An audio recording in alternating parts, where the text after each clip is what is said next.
Hello.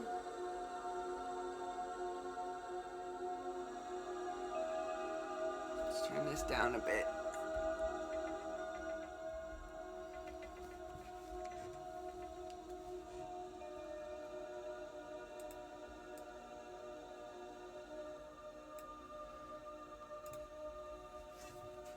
Alright, we're going to start off the day with the prophet today.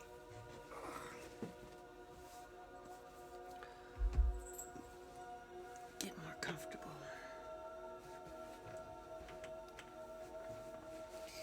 Get in here with some cross-legged action.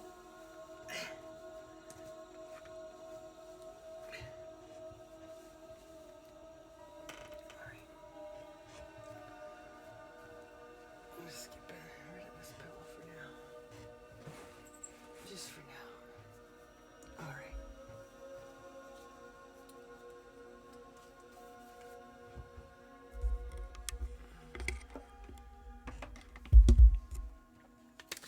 The prophet said, and a weaver said, "Speak to us of clothes, as I'm struggling with my clothing today."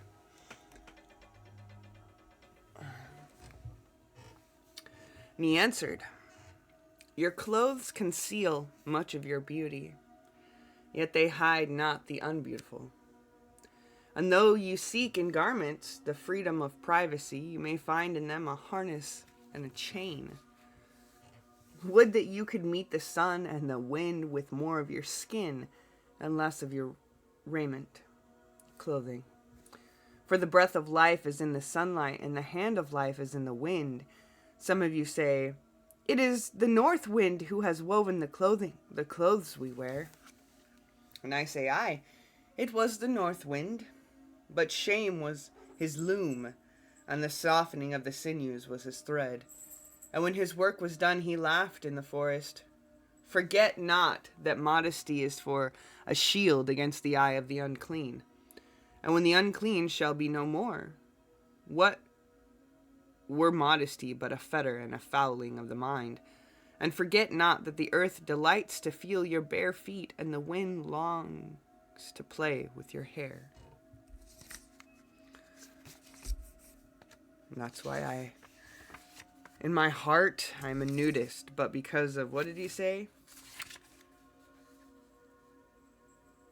The eye of the unclean. It is a shield against the eye of the unclean. If it weren't for the unclean, hey, Sam, nudists would be fine. I mean, we were born naked. Well, as RuPaul says, we were all born naked and the rest is drag. Well, kind of. If you think about it, we're all born naked. And the rest, this clothing, these outfits we wear, hats, dresses, shirts, pants, makeup, whatever, it's all drag.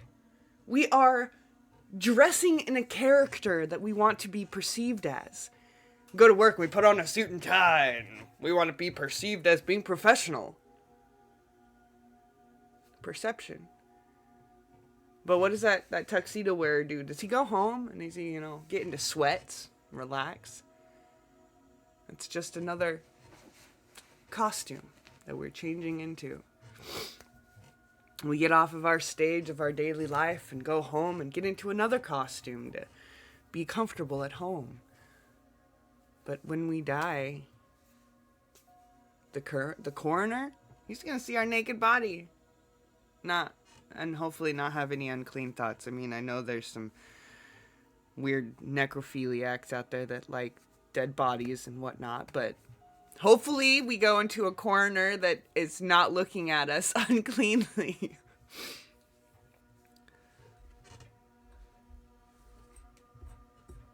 We were meant to be in our nakedness. But because of our sin, we thought, "Oh, we're unclean." I mean, granted, Jesus wore clothes too, but Can you imagine if he walked around naked, how many people would not have followed him? This dude's crazy. He walking around town naked.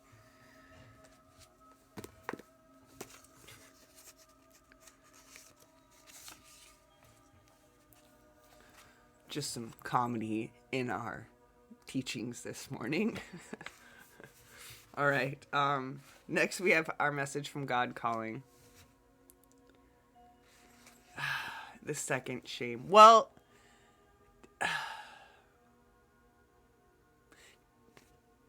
technically it was Adam and Eve's first shame because, well, I guess it would be the second shame. They were ashamed that they didn't listen to God. But when they ate of the fruit, that's when they first had that shame. And when God came to find them and he said, "Where are you?" And they said, "Oh, we're hiding our nakedness." And he goes, "Who told you you were naked? Who? Oh, wait, you ate from the fruit I told you not to, huh?" Then you were looking at each other in a different light. Nakedness should not be a shameful thing. It's how we were created. But because of sin and lustfulness and that hunger for flesh, nakedness is shameful. And that's sad. All right, God says, "Let me do it. Never miss these times. It's not what I reveal to you so much as the linking up of your frail natures with the limitless divine powers.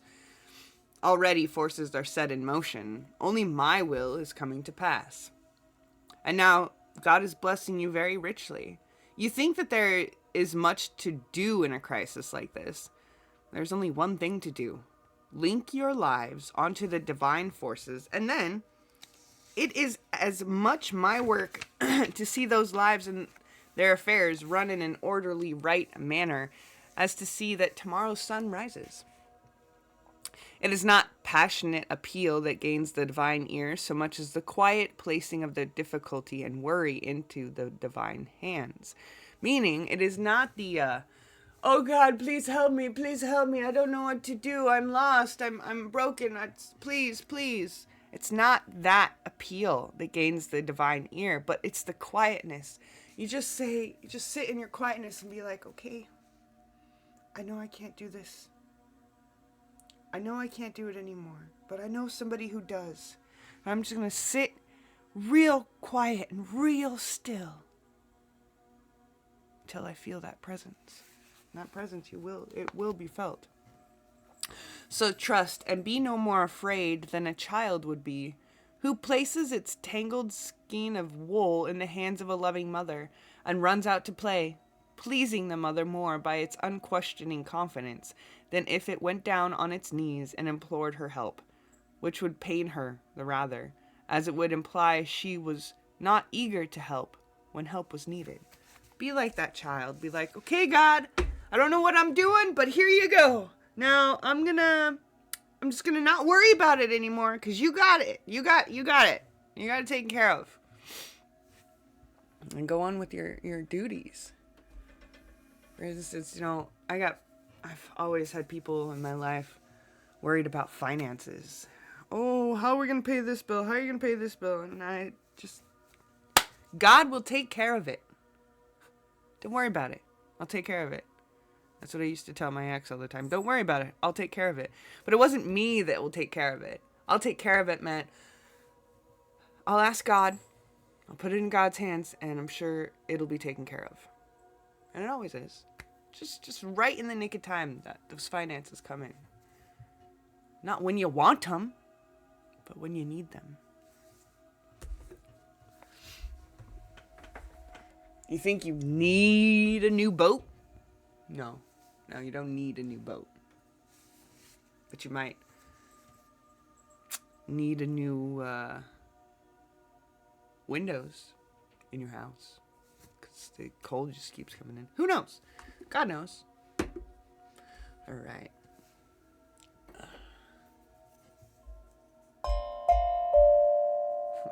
I just wanted to play the notes. We're going to go on to, let's see. Actually, we can get this music. Well, yeah. We're going to play, what? I can't play it today. Weird. Our Quran verse of the day, actually, is chapter 49, verse 13. It says on here, and we always know they are a verse ahead than what is actually read. So, but we like to read both verses.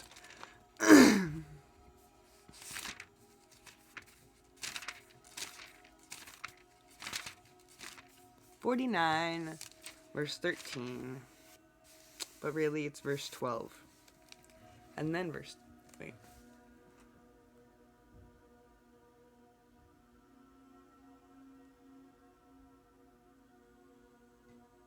O ye who believe, avoid most of the suspicions.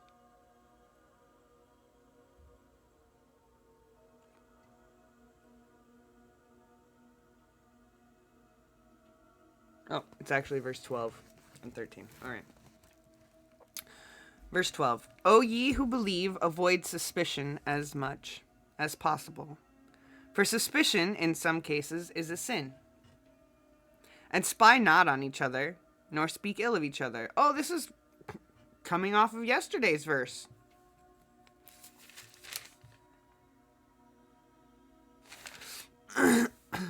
Spy not on each other, nor speak ill of each other behind their backs. Would any of you like to eat the flesh of his dead brother? Nay, he would abhor it. Airport down. Nice. Oh, the little ding, ding, ding. Nay, he would abhor it. But fear Allah. Fear God. For Allah is oft returning most merciful. For God is returning most merciful. O mankind, we created you from a single pair of a male and a female, and made you into nations and tribes, that ye may know each other, not that ye may despise each other. Man, where's my pen? It's a good verse.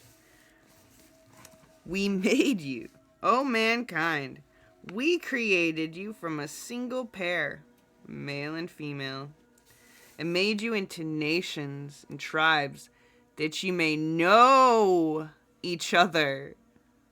Right here. So why do Muslims hate us? Why do we hate each other? Wow. Ye may know each other, not that ye may despise each other. Verily, the most honored of you in the sight of Allah is he who is the most righteous of you. And Allah has full knowledge and is well acquainted with all things. It says down here. Oh, that verse that I just read, which is verse 13, which is what the Quran verse of the day says it is, but it's actually verse 12. It says, this is addressed to all mankind, and not only to the Muslim Brotherhood. It's in their Quran, but it's for everybody, all mankind, not just for them. Though it is understood that in a perfected world, the two would be synonymous. In a perfected world, mankind and the Muslims, according to what they believe, would be one and the same. As it is, mankind is descendant from one pair of parents. Their tribes, races, and nations are convenient labels by which we may know certain differing characteristics. Before Allah, they are all one, and He gets most honor.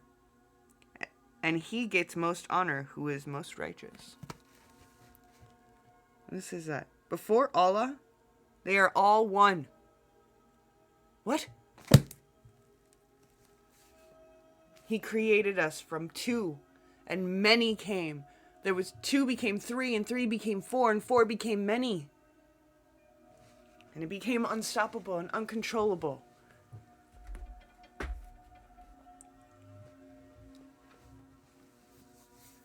All right. Next. Ding ding.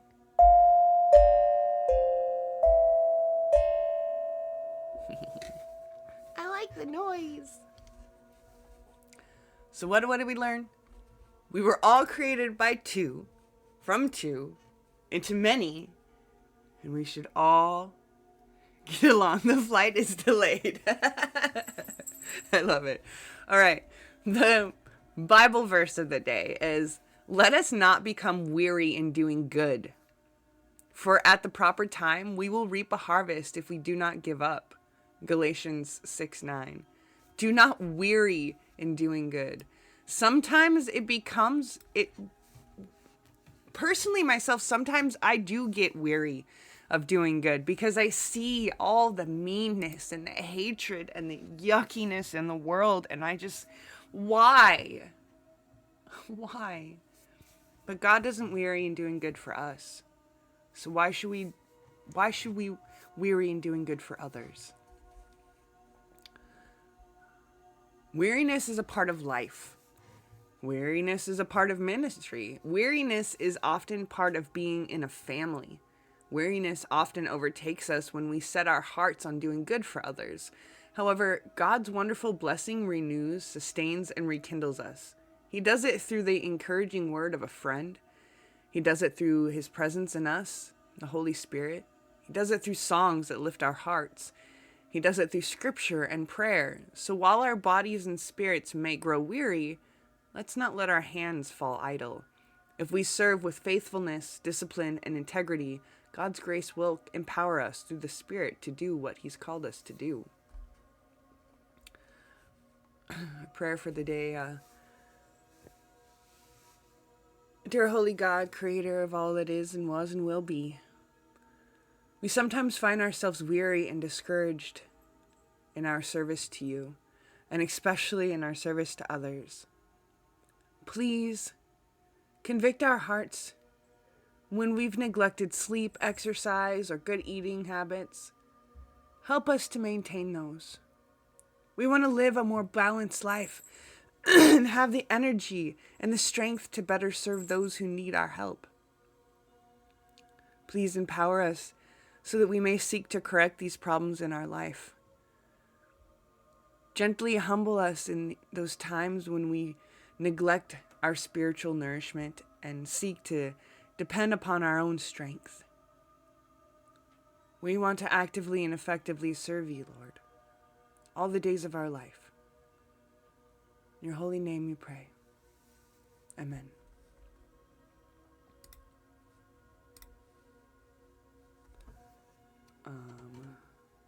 Maybe a song. And the day that I did those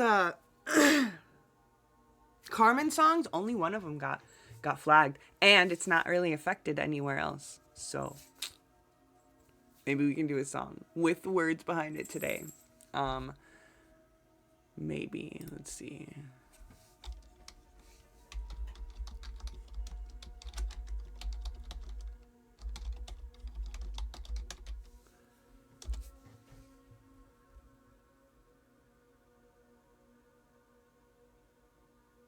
Oh, I know what song I want.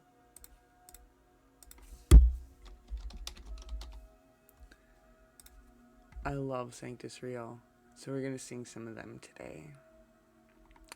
And I hope it works, because I don't have my headphones anymore. They broke. I ripped off one of the little fluffinesses. So,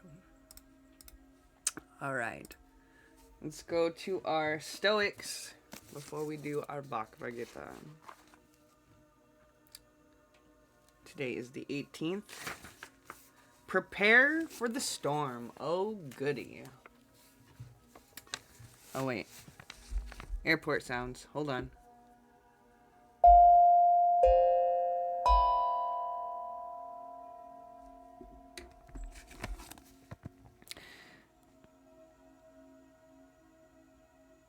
We want Creed.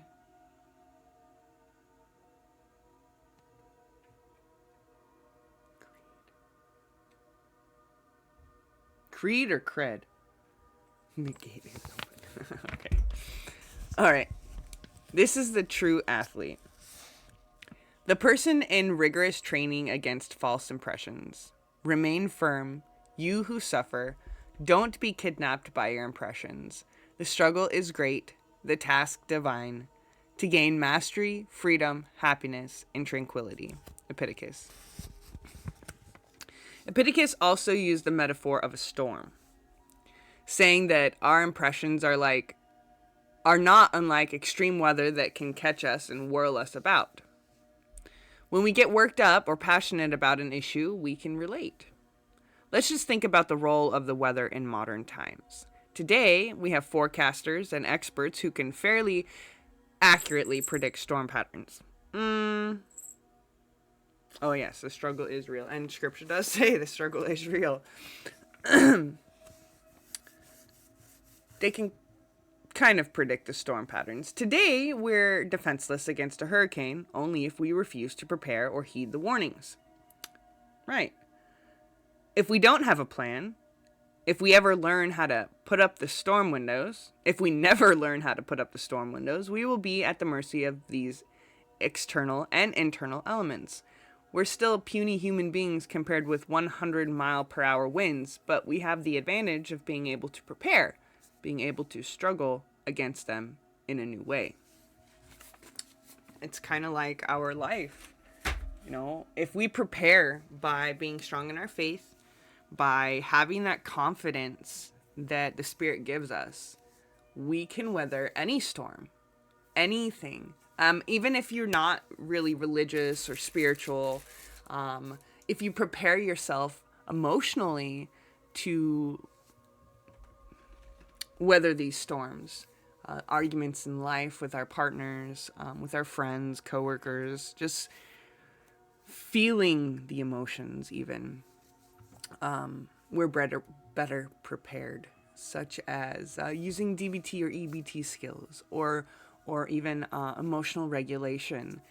So I had to take emotional regulation, which is like anger management. And what I learned is anger is a secondary emotion. There's always an underlying reason why we become angry. Let's see if I can think of an instance in my life. Not necessarily recent issue, but let's see. Well, if you get called a name, a bad name, why do you get upset about it?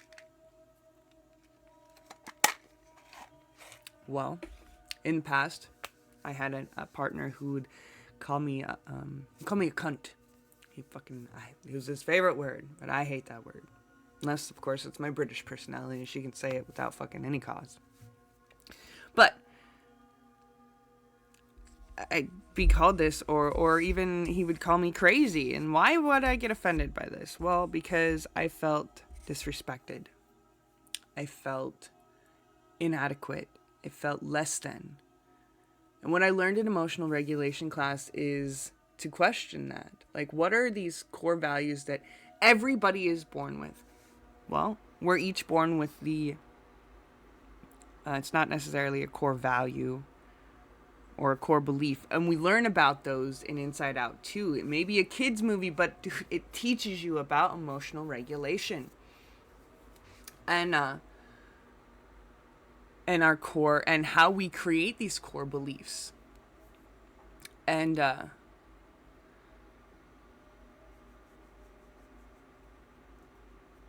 yeah, I lost my train of thought here. We're talking about why we get emotional. Yeah, anger is a secondary emotion. Even in Inside Out, anger is a secondary emotion. Do you ever see him fully in charge? Only when it was in extreme circumstances, when nobody else was there, when joy wasn't there to take over, and when the other emotions are like, I don't know what to do, and so they were scared. Fear. Oh, even in the Jedis have a saying, fear, sadness leads to fear. Fear leads to anger. Anger is a secondary emotion. Why did they not want Anakin to be a Jedi? Well, because he had sadness in his heart over his mother. That led to fear. Fear of abandonment. Fear of losing those he cared about. And he had fear that he would lose Princess Amidala. And that is what caused him to go to the dark side. He became angry that she was going to die. Angry that he could do nothing about it. Because he feared losing somebody he cared about so much. And that led him to the dark side. But later on in life, when Luke and Leia were grown up and Luke came to Vader and, you know, as we know, that was Anakin. He came to him and he said, "Look, Dad, it's me." Pretty much. And, like, not so fanciful words, but he said, you know, and Vader said, "I am your father." And he came to a peace in himself. I have a son. A son that didn't follow my path. And that love and that compassion and that letting go of that anger, that is what saved Anakin. And at the end of the videos, at the end of the Star Wars saga, you see Anakin, not Vader, but Anakin is standing there with the other Jedis. Because he let go of his anger. And he was finally at peace. And that movie even shows that no matter how screwed up we've gotten our life, no matter how many bad things, we can still be redeemed. We recently learned that there is a new religion called Jediism, and they follow the Jedi Order.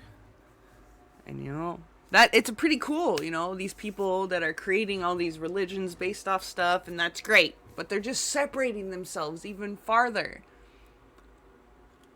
You got it. You got part of the message. But why we gotta separate ourselves from other people? Like, there's key to truth in all of it. That is why I sit here and read from all these different books, is because they're all connected. The message seems to be relatable through all of them. All right. So Bhagavad Gita now. When your intelligence has passed out of the dense forest of delusion, you shall become indifferent to all that has been heard and all that is to be heard. When your intelligence has passed out of the dense forest of delusion, you shall become indifferent to all that has been heard and all that is to be heard. When your mind is no longer disturbed by the flowery language of the Vedas, and when it remains fixed in the trance of self-realization, then you will have attained the divine consciousness. So we listen to these lessons and what these Stoics say, and these spiritual leaders have to say.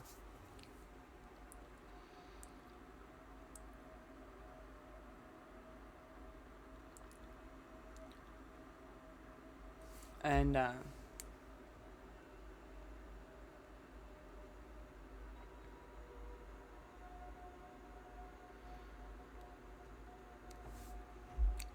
when we focus more on the universal truth and message, instead of just what is being fed to us, what we heard.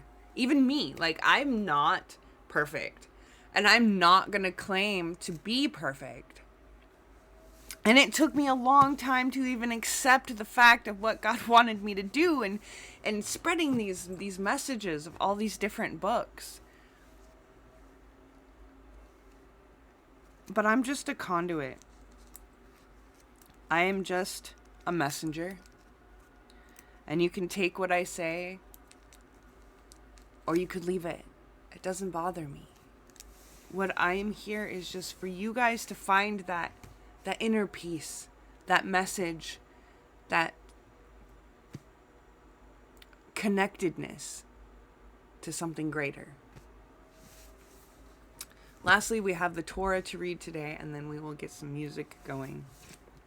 Check these messages. All right, there's that one. I don't know what the image is. I'll have to check the image in a little bit, Sam. After service. All right, Torah. It's the Old Testament of the Bible. Exodus 22:4 through 22:26. Responsibility for property. You know, if you steal somebody's stuff. And then the moral and ceremonial principles about marriage. And ethics. So like, don't steal an ox or a sheep and slaughter it or sell it. If a thief is found breaking in and he's struck so that he dies, there should be no guilt for his bloodshed. Just all these different laws. Exodus was about their laws. Alright, we're going to tell you all these things that you're not supposed to do and see if you follow them, pretty much. And then Psalms 97 through 103. 97 is a song of praise to the sovereign Lord. Light is sown for the righteous, and gladness for the upright in heart. Rejoice in the Lord, you righteous, and give thanks at the remembrance of his holy name. Psalms 98 is a song of praise to the Lord for his salvation and judgment. Psalms 99 is praise to the Lord for his holiness. Psalms 100 is a song of praise for the faithfulness to his people. Enter into his gates with thanksgiving and into his courts with praise. Be thankful to him and bless his name. Psalms 103 is promised faithfulness to the Lord. Sorry, that was 101. Psalms 102 is the Lord's eternal love. And Psalms 103 is praise for the Lord's mercies. I think last time we went through the Psalms, they talked about how David was a little cuckoo in today's day and age. They would have called him bipolar or borderline personality disorder. But he was just passionate. He had God's heart. Literally, God says this man has a heart after my own heart. David had God's heart. So, yeah, he's going to be emotional. When people are close to God, like, we are going to have those strong, passionate emotions that God has. Righteous anger, overwhelming joy and compassion. But still, as humans, we have to put up these shields so that we can control those emotions. Even God learned to control them over time. You know, if you look at the Old Testament, he was a very angry God. You know, oh, my people aren't doing what I'm telling them to do. Bam! Destroy a whole city.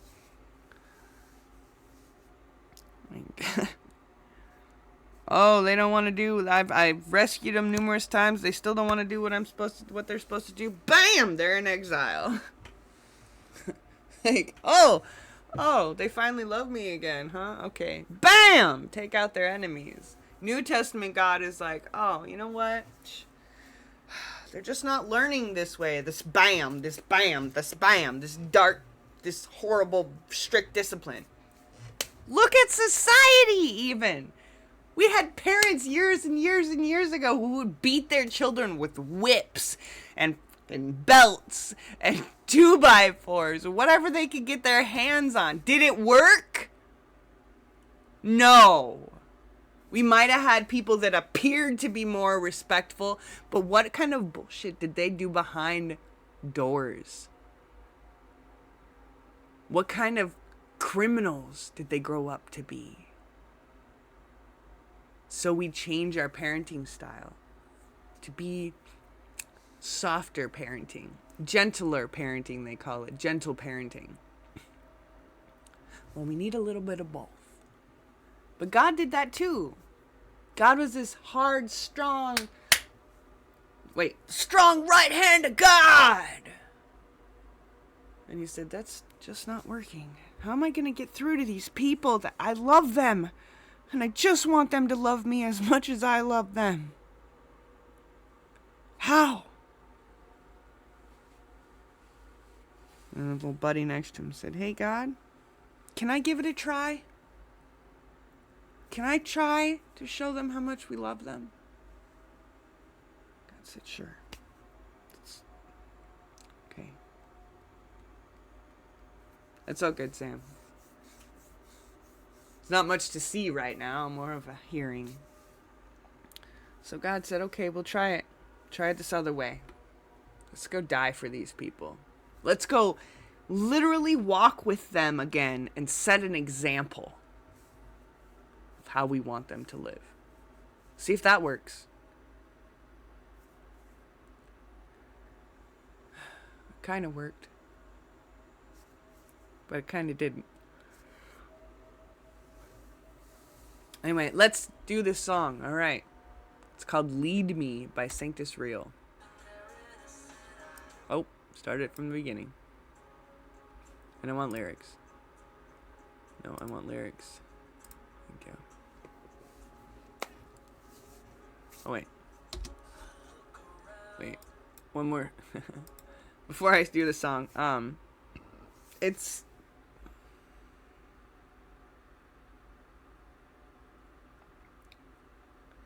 This is about a man singing, to say, Lord, lead me to guide my family. But if you think about it, like, just lead us to be examples for anybody.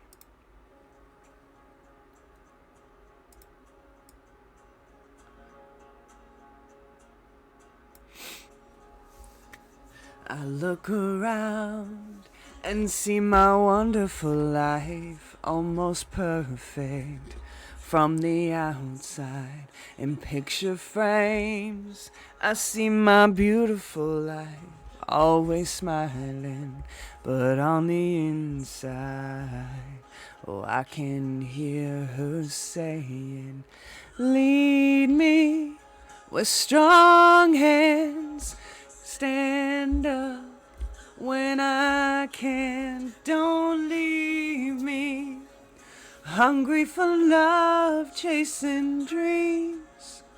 But what about us? Show me you're willing to fight, that I'm still the love of your life. I know we call this our home, but I still feel alone.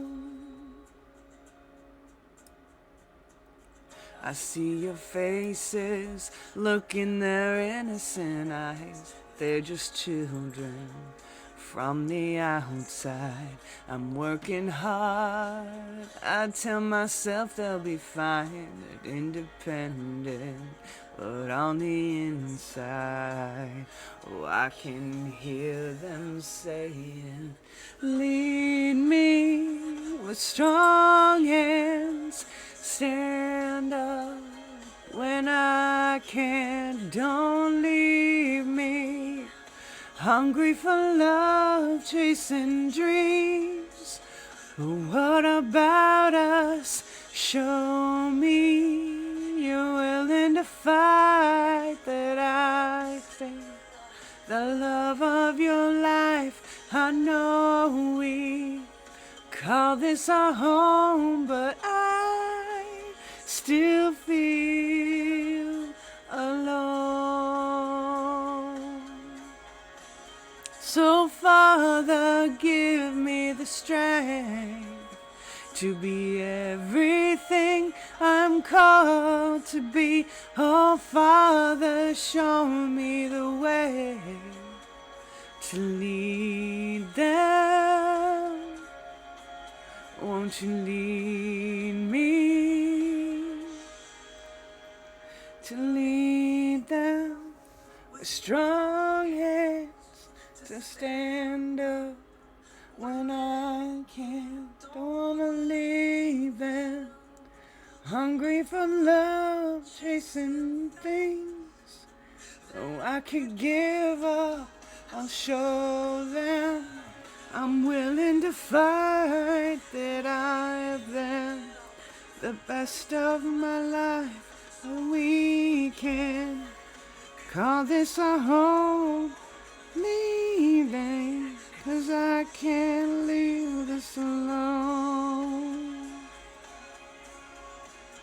Gotta leave me, 'cause I can't do this alone.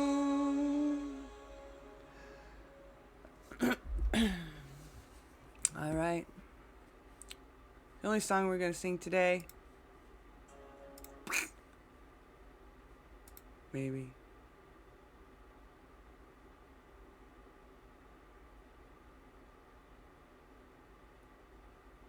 Oh, we'll do this one too, because I know some people are having some hard times and we get our down days. Well, we got to remember who we are. Whoa, whoa, whoa, whoa, whoa.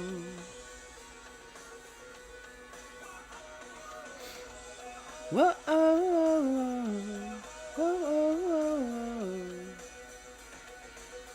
Hello, my name is Regret.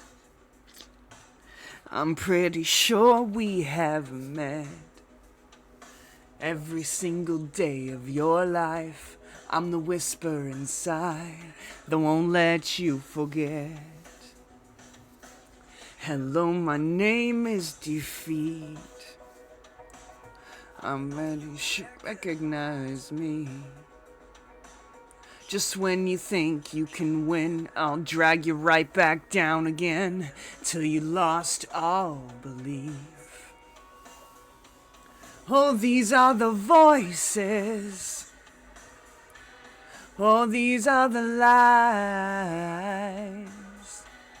that we have believed in for the very last time.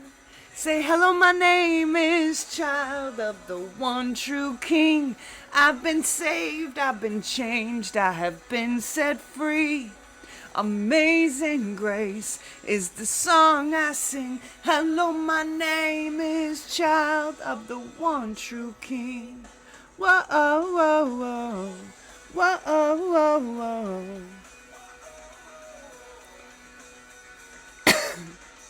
I'm no longer defined by all the wreckage behind.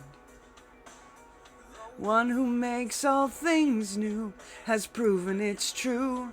Just take a look at my life. Hello, my name is Child of the One True King. I've been saved, I have changed, I have been set free. Grace is the song I sing of the one true King. Whoa, whoa, whoa, whoa, whoa.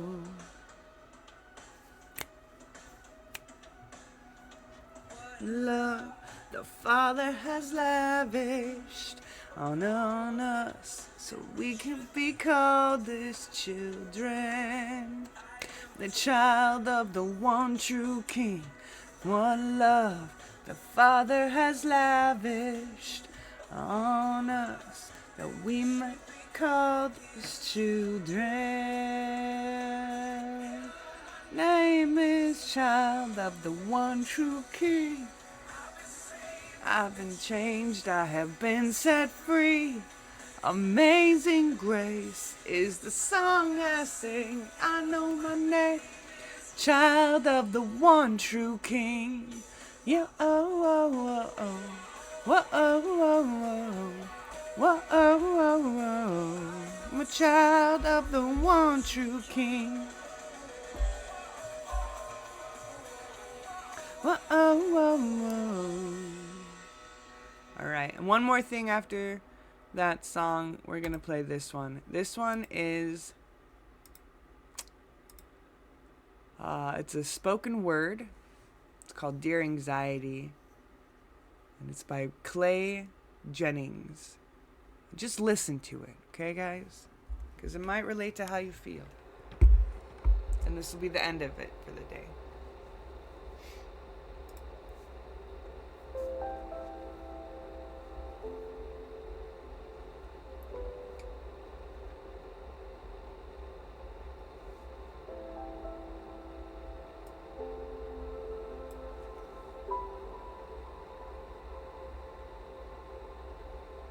I wake up, puddle of sweat. I have nightmares and I get back into bed. It's like these voices just keep playing on repeat in the back of my head, and I can't get them to leave me alone. 30 years old, but still hates being alone when I'm home, because that's when the voices get the loudest. Opening up like this is a moment far from my proudest, but these demons keep pressing me. I swear they're the foulest, but I've grown comfortable with their presence. My conscience is calloused. My dreams are their playground, my thoughts are their palace. I try to evict them, they return with more. Anxiety isn't an item you can return at the store. I was 10 the first time I had a panic attack. Like a punch to the stomach, there's no planning for that. And I didn't tell anyone because I was too scared about what they'd say. And I know deep down there was nothing they could do to take it away. It was my fight to fight and my battle to face. I remember that house I grew up in and how those demons would rattle that place. I'd lay awake at night just staring at the ceiling.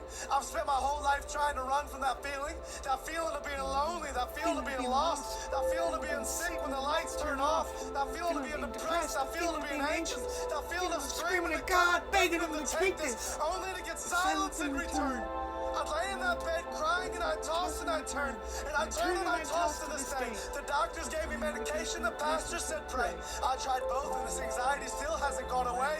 So forgive me if I fantasize about being gone today.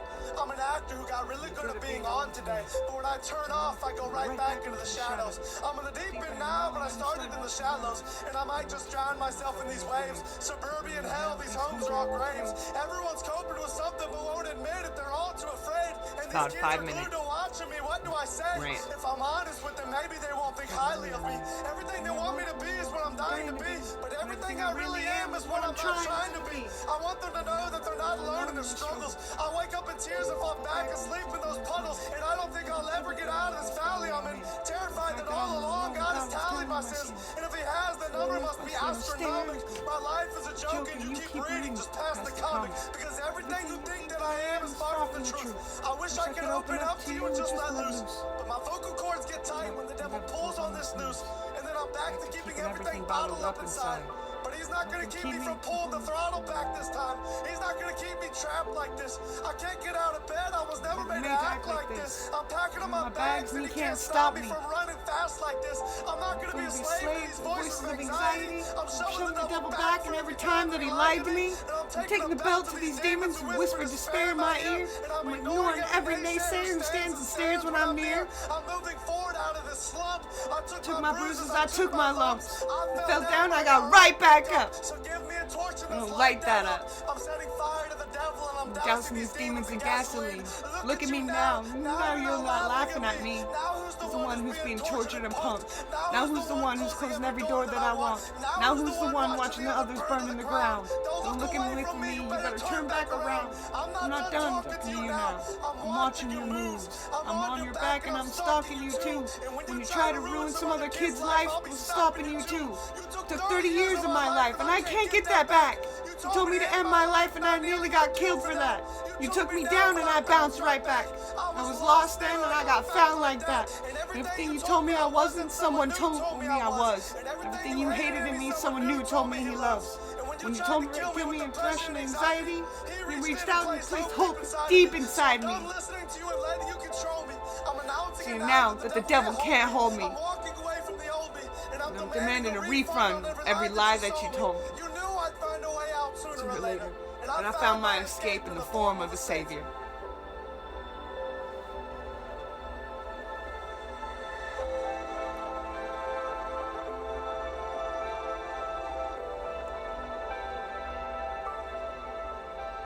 This song always makes me cry, because I know that feeling inside. And I'm sure some of you have felt it too. But don't let it get you down. Because you have someone so much bigger that wants you around. My heart breaks. God's heart breaks. For all those people that feel that way. And He sent us, the ones that know that feeling, to reach our hands out and help those that are less fortunate, that can't hear His calling.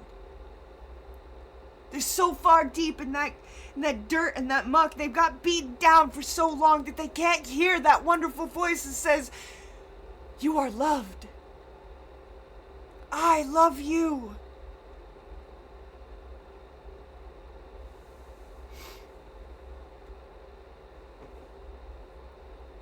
I see dirty cars, and I wanted this trend to take off. But you pass dirty cars on the street.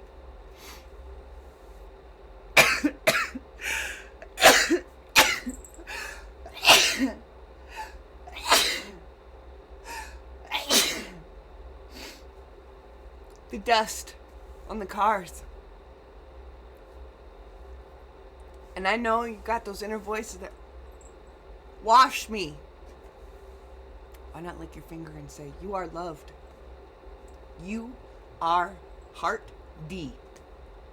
You are loved. You don't even have big words. Just a U, an R, a heart, and a D.